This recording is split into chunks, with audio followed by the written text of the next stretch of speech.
it's the like, why him? And I was always like, why them? And I was always so fascinated and like, what are they doing in a day-to-day basis in every moment to create the success and maintain their success? And just because of my curiosity, I got to be like a sponge to their everyday, and I got to realize like it is about setting intention and being extremely focused on your end goal. It's about making sure that everybody around you is also focused on that end goal. For instance, Drake is probably one of the most focused people I've ever met in my entire life. And he makes sure that everybody around him is also focused on that goal.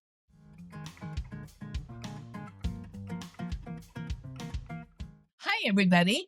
This is Diane Gilman, formerly known as the Queen of Jeans on QVC HSN, but now the host, the proud host of my own podcast, Too Young to Be Old.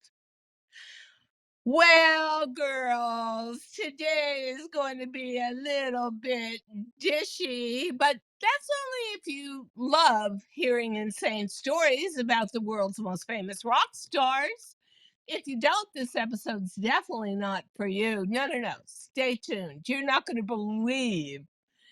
We've got Tarra Stubbins. This is a lady who dropped out of high school and found her way through the power of intention to become a concierge to some of the most outrageously famous rock stars the planet has ever seen. Tara, I live for gossip.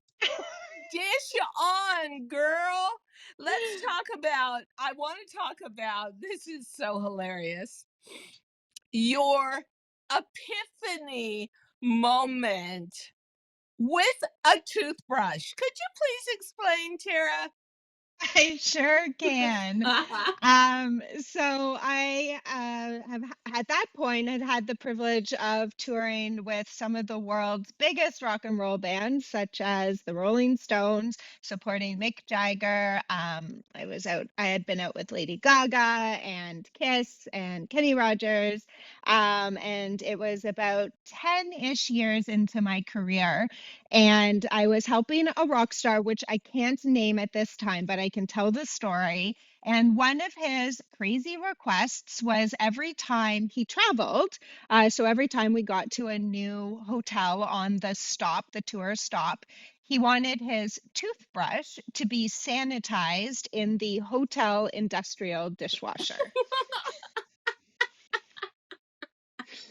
So when I tell this story, I get asked a lot of things.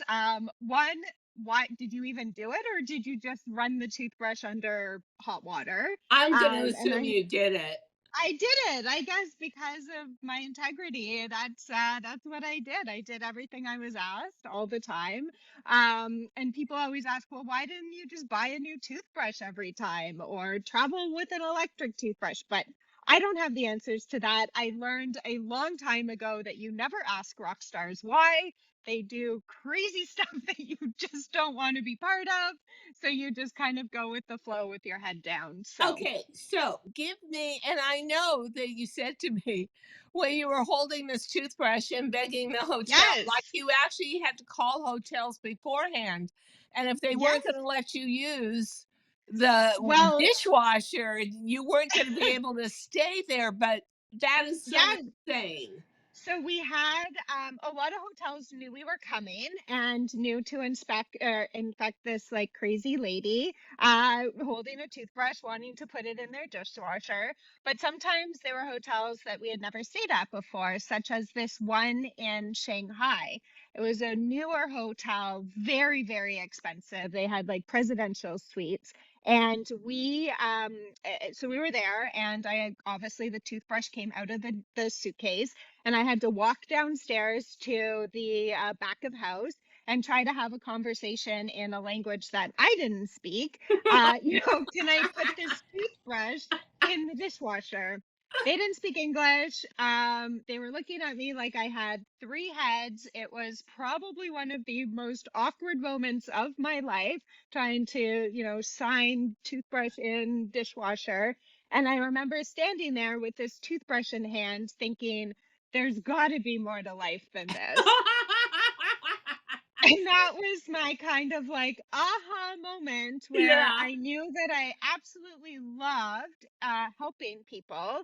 I just wanted to help more than one crazy rock star at a time. However, you have another great story about the walls in the rooms. I do. So another hotel request, this one from Mick Jagger, was that every time he stayed in a hotel, whether it was one night, 2 nights, 3 nights, we wouldn't stay in hotels very long on tour.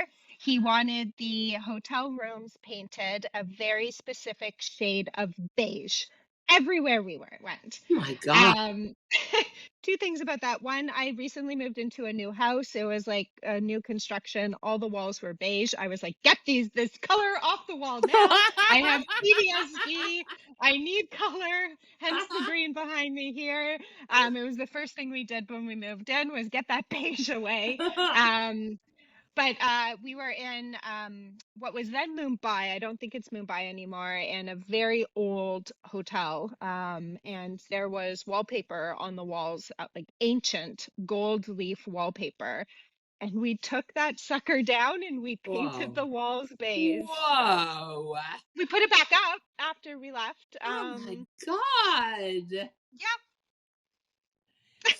So, you know what? I mean, money does not necessarily breed insanity. And they say pressure, and who has more pressure than a rock star to perform every night? But they say pressure makes diamonds. But it seems to me that you can get pretty spoiled behind your fame and really put up a lot of obstacles for people around you to get through. But here's what I want to get to. You dropped out of high school, and yet today you are an extremely successful entrepreneur. You dropped out of high school because you felt it was boring, it was irrelevant, it wasn't for you. And how do you get from being a high school dropout to being a concierge for really some of the most famous, recognizable people on the planet? How does that happen? Well, I have to say the reason why I dropped out of high school mostly was so I was very rebellious and I always wanted to go against the system. So I actually went to a private school and we had a uniform and, we could only wear certain colors in our hair and all of that. And I would always try to, well, they say we can only wear black like barrettes in our hair. Well, I'm going to wear black sunglasses in my hair and see what they say. Well, no, I would get kicked out for that day. So I was always trying to like one up the system. And at that point, I actually had a really cool opportunity to, I always say, drop out and join the circus, but it wasn't the circus, it was the rock and roll industry. So I had an opportunity of someone that I had kind of met in my little rebellious phase who kind of took me under his wing and was like, okay, maybe the schooling system isn't really for you, but we're not going to let you get on a really bad track, which can happen. Why don't you come and work with me backstage at some of these local events? So that's what I did. And then I ended up going out on the road when like these really rickety vans, helping these like no name, people playing these like tiny places all across where I was from, Canada. So like out in the middle of nowhere. But I loved it. I was doing all the grunt work. But I absolutely loved it. And I could see I had this like vision of maybe I can't be the rock and roll star. Like, I don't have any really musical background, but I know that what I can do can really support these people and help them get better. And I could see, like, even getting them coffee or cleaning the stage after, like, all the very, very grunt work I was doing, I could see that it was helping them and therefore I was so helpful. And it was really this like again the kind of like my first epiphany moment where I kind of knew that I was on the right path. So so did as you played your role and it was satisfying to you, how did you work your way all up to the most famous rock and roll bands in the world, like the Rolling Stones at the very height of their power? How did that happen? Because that's a success story all in itself. Yeah, it's definitely what you were talking about is I had my eyes set on I wanted to do this and nothing was going to stop me. I wanted to work with the world's best. I was going to, leave Canada, move to LA. This is what I was going to do. Everyone told me like, who do you think you are? You're just Yeah. this like young girl from Canada. Like you're not going to be able to do that. Go back to school, become a whatever, an executive assistant, which I actually am now, but like do all these like office work. And I was like, I don't know if that's for me. Um, but I actually, when I was really, really little, I used to have a t-shirt that said, "Remember me, I'm going to be a star." I don't know where I got it, Oh, but I used to wear that shirt everywhere to the point where it disintegrated. And I actually so wish I still had it today. yeah, But for me too. me, when I was really little, I always thought that being a star was being like a rock star. I didn't understand that there was a difference in, what a kind of star was. And because I didn't really have any musical background, I always thought, well, I'm never going to be a star. Like, there goes that dream. I suck at life. I might as well just do nothing. But instead of throwing away the entire dream, I did hold on to a very small portion of it. And every time I got to those crossroads in life where you have to make those decisions, I would think, oh, yeah, I wanted to be a star. And it would kind of help me refocus on, what I wanted to do and that ultimate vision, and really help me make those really good decisions in my life. And I see that with the celebrities that I support as well. Like they have a vision and they are so glued to it. And that's what I believe really drives and creates ultimate success. Yeah, I designed denim for rock and roll stars, and these people, wild as they were so immersed in their craft. And I remember also at some point being interviewed by one of the managers of Michael Jackson. Um, I ultimately did not get that role as, mistress of the wardrobe, but they said, we want to tell you that here is a man who is completely obsessed.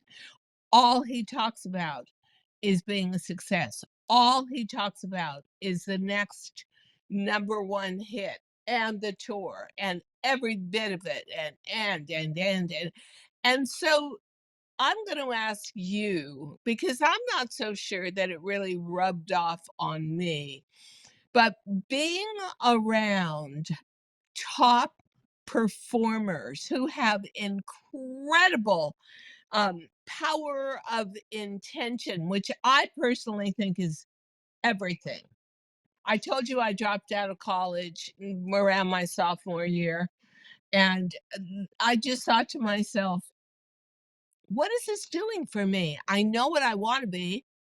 There's not even one class in this college, UCLA, not a bad school, but for what I want to do, which is fashion design, I'm wasting my time here. I'm wasting my youth. So for me, the power of intention was just that because like you, Tara, everybody around me was like, don't be stupid.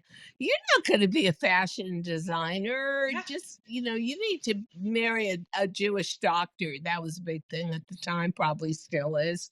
So how did the intent of major rock and roll performers rub off on you? And when we think of rock and roll performers, we always think of wild men. I know I have a million stories I could tell about what went on in that industry because I was a blue jean baby in LA in the mid to late 60s, and it was burgeoning, but a baby industry as well.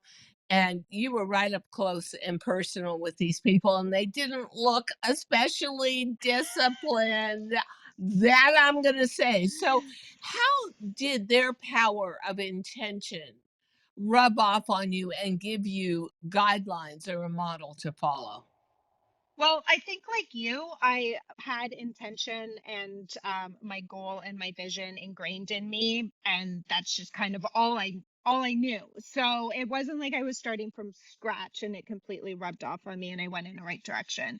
But because I was always really fascinated and like, why do I not have the musical talent to be a rock star? But why is like Mick Jagger, who's dancing around on the stage like a chicken, why is he, why is he, famous? Or I currently work with, well, I'm Canadian, so I work with Drake. I feel like everyone in Canada works with Drake. And he is, one of the most famous people around right now. But like, is his music really that good? Like, I don't know. I'm probably going to get fired for saying that. But anyway, but like, it's the like why him, and I was always like why them, and I was always so fascinated and like what are they doing in a day-to-day basis in every moment to create the success and maintain their success. And just because of my curiosity, I got to be like a sponge to their everyday, and I got to realize like it is about setting intention and being extremely focused on your end goal. It's about making sure that everybody around you is also focused on that end goal. For instance, Drake is probably one of the most focused people I've ever met in my entire life. And he makes sure that everybody around him is also focused on that goal. And if you aren't, you're out. Like you are gone. You're not part of his world at all. So I find I, that I like, think yeah, I think that's good. And I do have to tell you, in the strangest way, I always so admired Mick Jagger and his energy. I thought his energy was so unique and particular. And my entire adult life, I have met person after person that has had something to do with Mick Jagger and the Rolling Stones persona, public image, success, you for being concierge to Mick Jagger. When I was doing television in the UK out of London, my makeup artist was hired for the last four tours of the Rolling Stones to do nothing but fill in yeah, the giant crevices and yep, wrinkles on Mick Jagger and Keith Richards. And then my yep, best friend from my youth was married to a very famous rock and roll photographer, Mick Rock, who did, yes, yeah, yeah, so sad he passed from yeah, COVID. yeah, Um, and he did a whole series of portraitures of Mick Jagger, and I never forget one night she borrowed a dress from me because they were going to a Rolling Stones party that was pretty wild. And, so I've always been on the periphery of it, like yeah. you. And what I saw was, against all odds, you had to believe in yourself. You And absolutely do. No one else is class going to. yeah, classical training had little to do with it. So I did some research because today the discussion about higher education is always people cheat to get into the top end schools.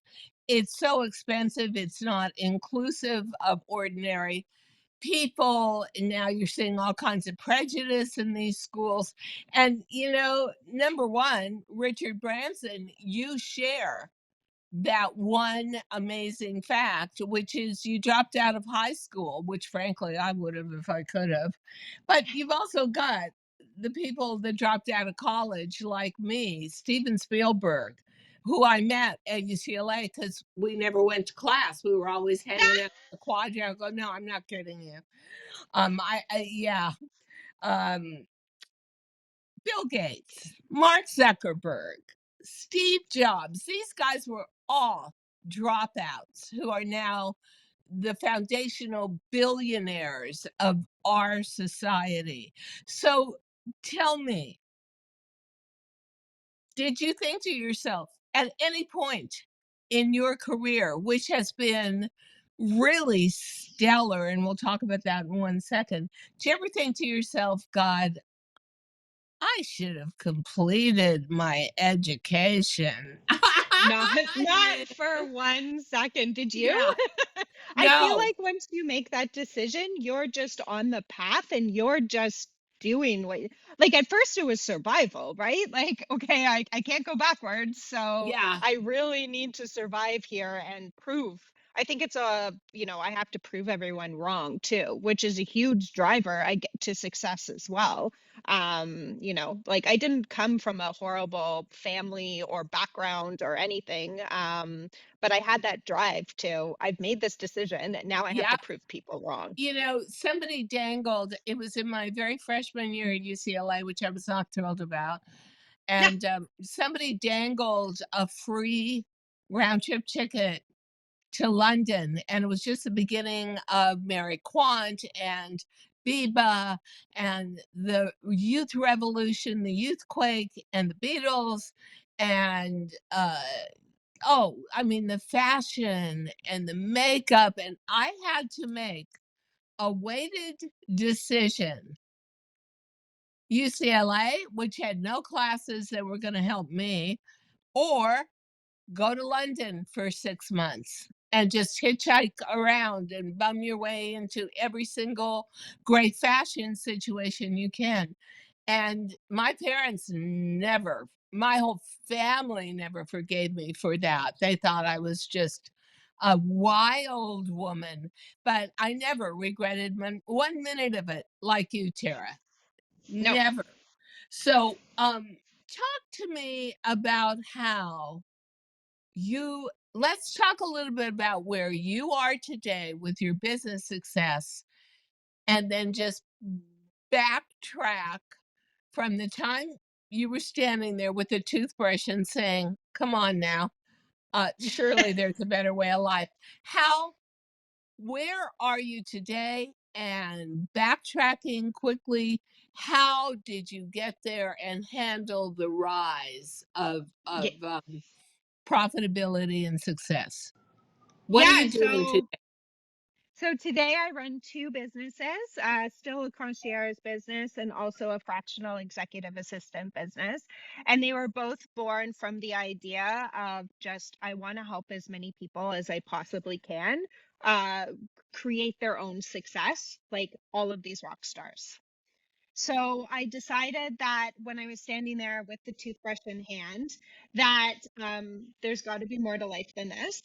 So I got off the road and I opened up my first business with zero business background at all. I was doing some I was doing some research about like helping kind of all I knew in life was high profile, high net worth individuals. So I was like, how can I help more? And this idea of like a personal concierge came up. And I went, oh, okay, that sounds cool. I'll open up a incorporated personal concierge business.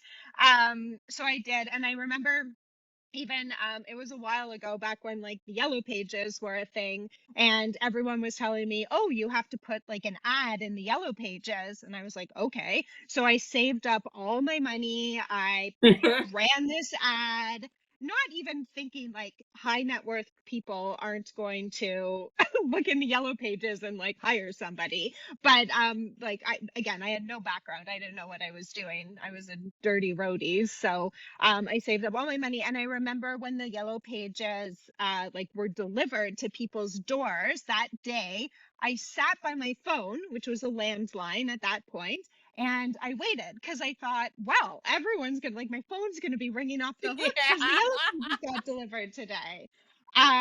So I made some expensive mistakes, but I always say that was my version of putting myself through business school or Yeah. college. It was lessons that just the way I learn, I have to do things or else I'll regret it. And if they're not good, I have to learn from those mistakes and experiences Best and way. move on. Street cred. That's it. Yeah, Yeah. totally. So that's what I did. And I remember also craving like a community of like-minded, business owners, small business owners or founders. And back then, there really wasn't that community, definitely not like we have now. And when the first co-working space opened up, I was like the second person to join. I volunteered at the front desk. Again, I immersed myself in the community. And another huge believer in success is created by the people you surround yourself with. So, there's people that can bring you down in life, and there's people that can raise you up in life, and you can have a decision on who those people are. And I saw that a lot with successful rock stars. They You surround know, themselves with people yeah, at their I own network. also see recognizing opportunity. Like one thing Mick Rock always said, and it was about Freddie Mercury from Queen. He said that guy could be playing in a club that had 12 tables, but he was playing to an audience of 120,000. He knew where he was going and what he wanted, and so did I. It just took Me me too. 60 years to get there. I mean, no one my story is so unique because my aha light bulb moment came at 60, but it was all tied up in the power of intention. It's so I true too. Yeah, I always say yes, and I'm sure you do too. When an opportunity comes to me, even if I don't fit in it or if it's like for a small audience, I'll say yes because you never know. yeah, it can be a stepping stone. So you are very adept and find time management one of your most important talents. I have a hard time putting together dishwashing Mick Jagger's It wasn't Mick toothbrush. Jagger. It Oh, wasn't him. okay. Well, I'm kind of trying to suck it out of you who it was, but I can see this is never going to happen. Um, to time management, how does that work? And how did time management, this is obviously and sadly final question, but how did time management become so important to you? And what does it mean to you within the realm of business, entrepreneurial business success? Yeah, so for success, I'm a huge believer in creating your own time and your own days that are valuable to you. So a lot of us will say like this successful CEO or celebrity has this morning routine and does this with time management, and I'm going to follow along and I'm going to be a huge success. Well, I don't think that works because their days and what they are doing aren't what you are doing. And I could see that again by being around people again that I was kind of training, bringing up in the industry. They would try to copy exactly what I was doing, and it wouldn't work for them. And it's because it works for me. This is how I do it. I'm me. You're you. Do what you need to do to create your own success. And I started realizing that the exact kind of ways that again these rock stars were spending their days could be a million different ways, but they still were getting to success. So I was again fascinated and like, what exactly were they doing that was all the same to create the success? And I Oh, found it was actually very simple. It was one, everything they did in a day, whether it started at 2 a.m. or 2 p.m., was incredibly intentional on their goal. They didn't waste time on anything else. And I'm a big believer in anybody can do that, right? Yeah, of course, like we have to concentrate on life and doing the dishes and the laundry.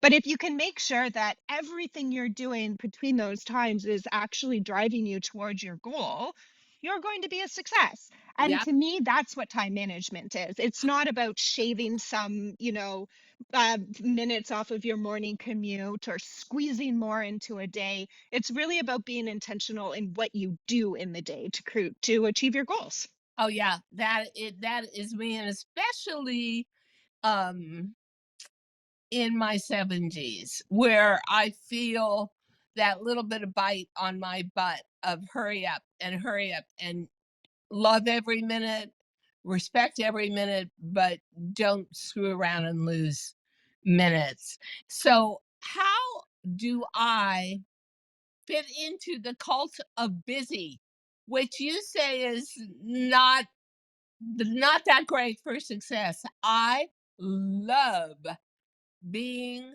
busy. Love it. So And I there's a put it to good difference. use. Okay. Yes.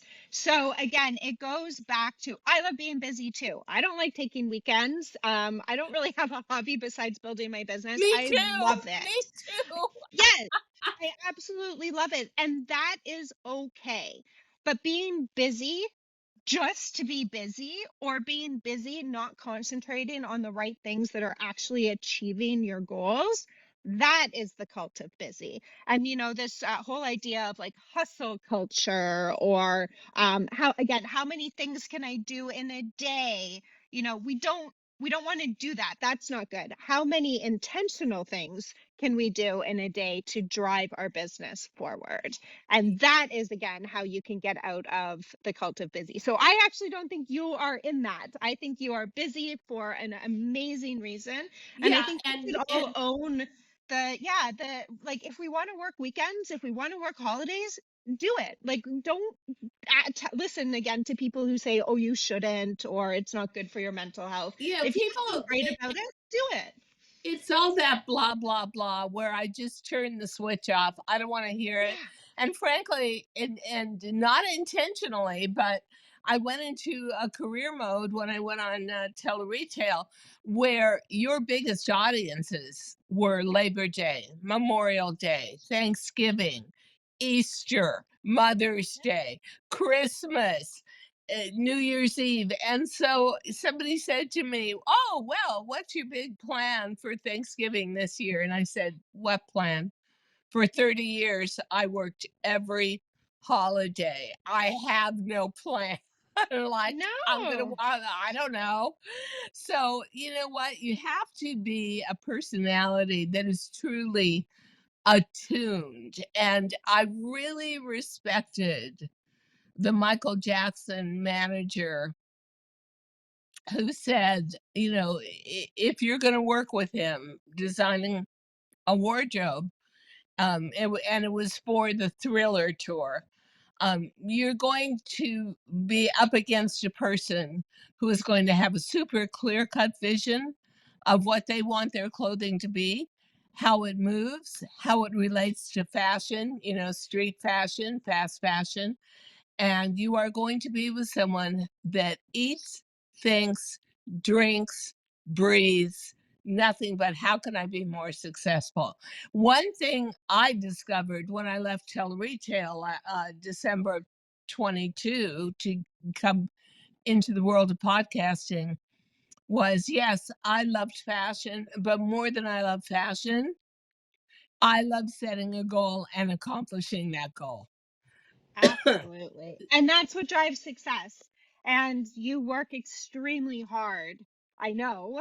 I can hear it just from the little time we've I talked love it. to get to that goal. And you love it. And all these people who think that, you can go and post some, 7 Instagram reels and all of a sudden make $100,000 in a day. I'm sorry, like that doesn't work. You have to actually spend a lot of time and effort on your goals, and make some sacrifices too. The big And celebrities do it. I also think, just in the realm as we wind down this podcast, higher education. Yeah, okay. If you're going to be an astrophysicist, I get it. But if you're Doctor. going to go into any kind of pop culture niche, like for me, fast fashion and design, for you, handling fame, um, I don't believe higher education is the key. I believe actually higher education is when you don't know what you want to do. So you stream yourself into something very classical. But we do have a pretty sizable younger audience. So anybody out there who's 24 to 49, what would you give as your number one key to success? Can I do two? Yeah. They're Okay. intertwined together. One would definitely be what we talked about. Know your vision and where you want to go. Set your intention and don't let anybody stop you. You are your own human. Go do it. And number two would be extreme focus. So as long as you can focus on that end goal, we see it in athletes who want to, run the fastest, lift the heaviest, win the Super Bowl, whatever it is. We see it in them. If you can somehow form the self-discipline, which is all it takes to be extremely focused on your goal, and you know your goal, your end goal, then you're going to be a huge success. Well, you want to end this podcast with one more little dishy story about a rock and roll star. Please, please, please. I sure can. So, Okay. again, I'm Canadian, so this is going to be a Canadian pop star. But early on in my career, I was helping Justin Bieber, who was up and coming in the world. He was still very young at the time, and he was playing a local theater, actually, with not very many seats. And one of my things that I had to do was I had to go get his rider, so his request for his dressing room and his bus. And so I was at the grocery store, I was going through the list. It was all good until I got to Pop Tarts. And he wanted strawberry and blueberry Pop Tarts. And at that store, they didn't have strawberry, they had raspberry. And so I called his manager and I said, they don't have the strawberry Pop Tarts. How important are these Pop Tarts? And he's like, don't even worry about it. He doesn't eat them. He hasn't in years. Just like come back, grab whatever and come back. I was like, okay. So I grabbed the combo pack and I went back to the theater. And later that night, I was making like sure that everything in the dressing room was set up, and he was in there as well just before the show. And all of a sudden, I heard screaming, and I turned around just in time for a Pop Tart to be whipped at my head. And I ducked, it hit the wall behind me, and he was extremely upset that I had the audacity to buy the wrong flavored Pop Tarts. And so I learned two lessons from that. Well, three. One, never work with Justin Bieber, who I haven't ever again. But I also learned that your time is very valuable. And I always, after that, said that I am only going to work with people who value what I can bring to the table. And I made an Yeah. intention to do that. And the other thing is I also realized that I kind of put the manager's opinion in my own hands. I was being hired to do a job. I should have done the job. And if I had done the job, I would have probably gone to another grocery store and got the right Pop Tarts. So I learned to never put your own success in someone's hands. It's all you. Well, this has been fascinating, and nobody loves a dishy story more than me. And no one loves or respects or believes in the power of intention more than me. It's how I've run my entire life. So I am telling you, Tarra Stubbins, thank you so much. What a unique story and an amazing career you have as an entrepreneur. Thank you so much for being on Too Young to Be Old. Thanks so much for having me. I had so much fun. I hope to come back soon. Yep, absolutely. Thank you so much for listening to Too Young to Be Old podcast. The episode may be over, but the fun doesn't have to stop here. Find us on Facebook, Instagram, TikTok, and YouTube at The Diane Gilman, or visit our website, thedianegilman.com. If you like the show, leave us a rating or a review and subscribe so you don't miss the next episode. And until then, don't forget, age is just a number. Together, we'll prove that we are all too young to be old.